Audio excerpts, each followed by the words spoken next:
सभी पत्रकार बंधुओं, सबसे पहले तो होली की सभी को अग्रिम शुभकामनाएं। होली में सभी से अनुरोध करूंगा कि शांतिपूर्ण और सौहार्दपूर्ण वातावरण में आप सब होली मनाएं।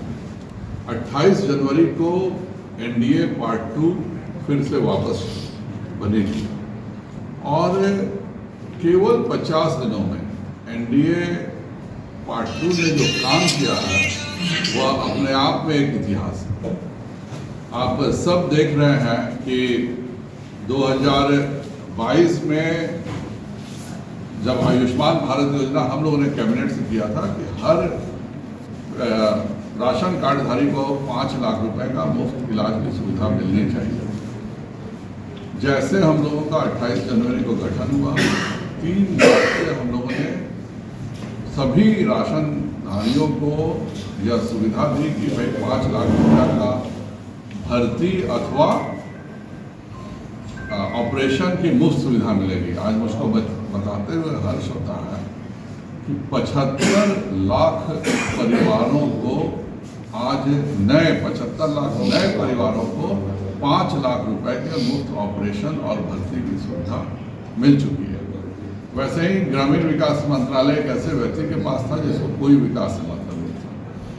28 जनवरी से लेकर 16 मार्च के बीच में लगभग 100 मुख्यमंत्री ग्राम सड़क योजना, प्रधानमंत्री सड़क योजना, प्रधानमंत्री पुल योजना, यह केवल पश्चिम चंपारण लोकसभा में आया। माननीय प्रधानमंत्री जी ने 2015 में पीएम पैकेज दिया था और उस पीएम पैकेज के 1,45,000 करोड़ रुपए के में एक इसका कंपोनेंट था जो कि रक्सौल हवाई अड्डे का था कि 250 करोड़ रुपए उस समय सैंक्शन किया गया था। बिहार सरकार में लगातार प्रयास कर रहे थे, माननीय विधायक जी के लगातार प्रयास करने के बावजूद भी जमीन अधिग्रहण की पूरा कार्य नहीं हो पा रहा था।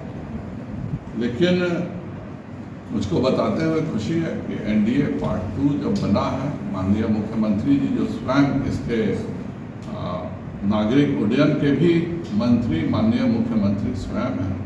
मैं माननीय नीतीश कुमार जी का, माननीय सम्राट चौधरी जी का और विजय सिन्हा जी का, तीनों को बहुत बहुत आभार व्यक्त करता हूँ कि 20 फरवरी को बिहार सरकार के सिविल विमानन निदेशालय ने इस बात का लिखित ऑर्डर दे दिया कि 121 एकड़ जमीन का अधिग्रहण कराया जाएगा।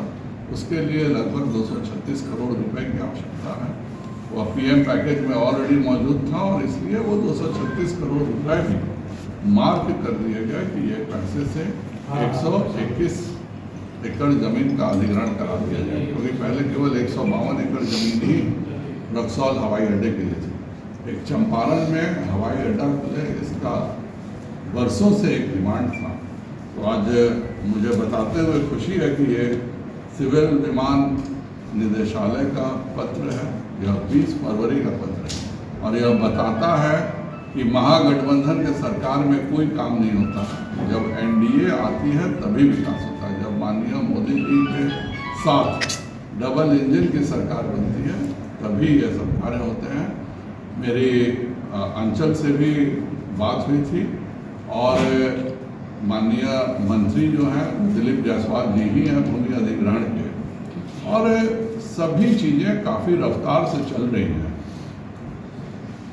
सब लोगों का ये इच्छा है, सारे प्रधानों का, कि यह शीघ्र कार्य होना चाहिए और मुझे अब जब परमिशन मिल गया है तो शीघ्र रक्सौल एक अच्छे हवाई अड्डे के रूप में यहाँ आएगा।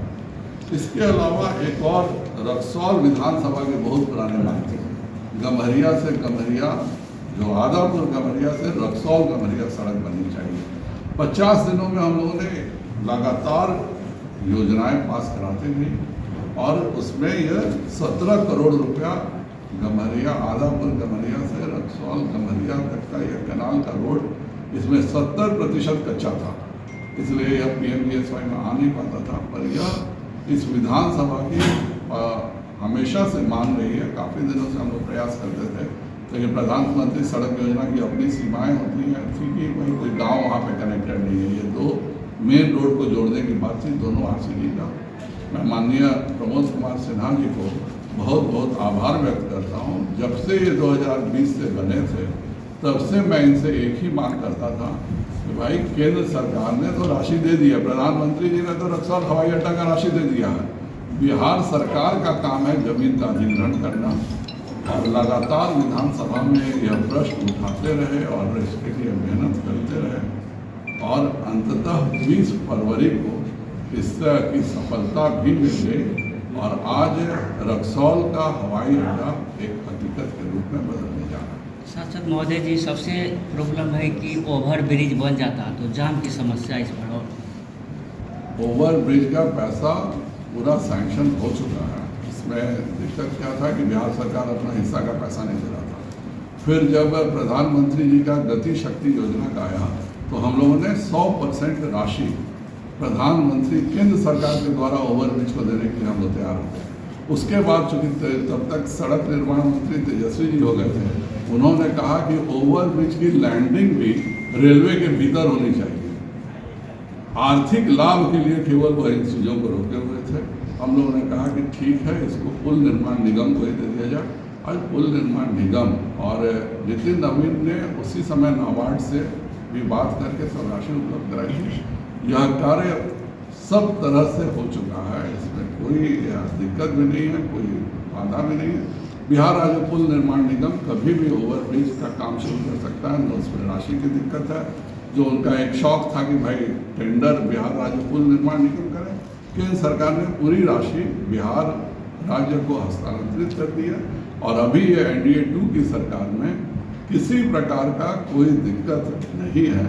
वह पैसा पूरा केंद्र सरकार दोनों ओवर ब्रिज का, जबकि नियम होता है कि आधा पैसा राज्य सरकार को देना होता है और आधा पैसा जो रेलवे का पार्ट होता है वो केंद्र सरकार को देती है। यह हिंदुस्तान की कुछ प्रमुख योजनाओं में से है जिसमें 100% राशि केंद्र सरकार बिहार सरकार को दे रही है। उसके बाद भी लटकाया गया कि आप 100% दे रहे हैं तो केंद्र अपने ही जमीन पर पुल बनाए, और यह बताता है कि महागठबंधन किस ढंग से काम करता है। हम लोग उसके लिए भी तैयार हो गए क्योंकि जरूरी था पुल बनना। दोनों ओवर ब्रिज की राशि टोटली सैंक्शनड है। बिहार राज्य पुल निर्माण निगम से कोई भी माननीय पत्रकार यह जान सकते हैं कि इसका पूरा पैसा उन्हें मिल चुका है नहीं, पर ऐसे 54 पुल लटके हुए थे। उस 54 पुल का ये पार्ट था, तो 54 पुल के लिए आधा पैसा बिहार सरकार को देना था और उसी में लटका हुआ था। पर इन दोनों की पूरी राशि आज प्रधानमंत्री गति शक्ति योजना के तहत केंद्र सरकार ने। रक्सौल हवाई अड्डा का जो निर्माण, जो रक्सौल हवाई अड्डा जो बना हुआ है वो 1962 में भारत चीन युद्ध के बाद बना था। लेकिन चीन एक तरफ हमें आंखें दिखाने का कार्य करता है, दूसरी तरफ नेपाल में निजगढ़ और भैरवा में चीन के फंडिंग द्वारा अंतर्राष्ट्रीय स्तर पर हवाई अड्डे का निर्माण शुरू है। लेकिन कब तक उम्मीद की जा सकती है कि जो हमारा रक्सौल एयरपोर्ट है वो बनकर तैयार हो जाएगा? आप एकदम निश्चित सर, आपने ये जो कहा सत्य है कि 2015 में कृपया कर यह देख लीजिए, जमीन अधिग्रहण जिस दिन हम लोगों को राशि मिल जाएगी, जमीन अधिग्रहण का राशि हम ही लोग लिए हैं। जैसे जमीन अधिग्रहण का काम पूरा हो जाएगा उसके बाद हवाई अड्डा तो 152 एकड़ का पहले से है, लेकिन वो 152 एकड़ में केवल 6-7 सीटर ही प्लेन उतर सकते थे। 70 सीटर प्लेन उतारने के लिए 121 एकड़ जमीन की और आवश्यकता थी, जिसका भारत सरकार ने अपने PM पैकेज में घोषणा किया था। आज बिहार ये काम केंद्र सरकार का नहीं है जमीन अधिग्रहण करना। मुझे खुशी है कि नीतीश कुमार जी ने जमीन अधिग्रहण का आदेश 20 फरवरी को दे दिया। इसके लिए मैं सम्राट चौधरी जी को और विजय सिन्हा जी को बहुत आभार व्यक्त करता हूँ। माननीय दोनों मुख्यमंत्रियों ने इसका प्रयास किया और उसके कारण ही यह संभव हो सका कि माननीय मुख्यमंत्री जी ने इसको परमिशन दे दिया और आज हम मूर्त रूप में इस चीज़ को देखेंगे। सर, काफी खुशी हुई कि आपने एयरपोर्ट का मुद्दा उठाया और आज नहीं मुद्दा तो मैंने 15 में उठाया था, पैसा भी 15 में मिल गया था। बिल्कुल। लेकिन रक्सौल में आपके पिताजी को लिखा हुआ पत्र, आज तक वो सपना का सपना रह गया। वो आखिर रक्सौल वासियों का सपना कब साकार होगा? स्टेडियम का सपना। स्टेडियम मेरा कार्य नहीं है, ये केंद्र सरकार का कार्य नहीं है, ये राज्य सरकार का कार्य है। लेकिन सर, सांसद हमारे जी सांसद का कार्य जो है वह केंद्र सरकार की योजनाओं को जमीन पर उतारना है। जी। विधायक का काम बिहार सरकार की योजनाओं को करना है। जी। और रक्सौल नगर में जो कार्य होते हैं वह नगर परिषद के अध्यक्ष को करना है। नगर परिषद इसका कोई प्रपोजल अगर जमीन मार्क करके भेजेगी तो मैं 100% आशीष नहीं, ऐसा तो नहीं कि मुख्यमंत्री भाजपा के अधीन जी। है, लेकिन यह नगर परिषद का काम है कि वह जमीन मार्क करके भेजे। जिस दिन भी जमीन मार्क करके नगर परिषद भेजेगी, राशि दिलाना मेरा जिम्मेदारी है। मतलब सर अगर स्टेडियम नहीं बना यहाँ पर के तो यहाँ पर तो उसका जिम्मेदार आप किन्हें मानते हैं?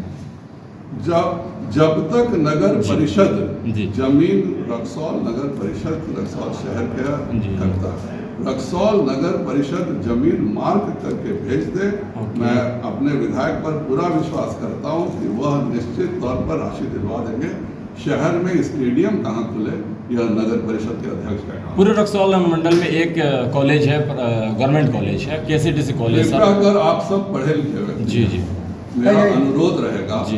केंद्र सरकार की योजनाओं के बारे में मुझसे पूछें, जी। राज्य सरकार की योजनाओं के बारे में विधायक से पूछें, जी, जी। और नगर पालिका की जो समस्याएं हैं उसके बारे में नगर परिषद के अध्यक्ष से पूछें।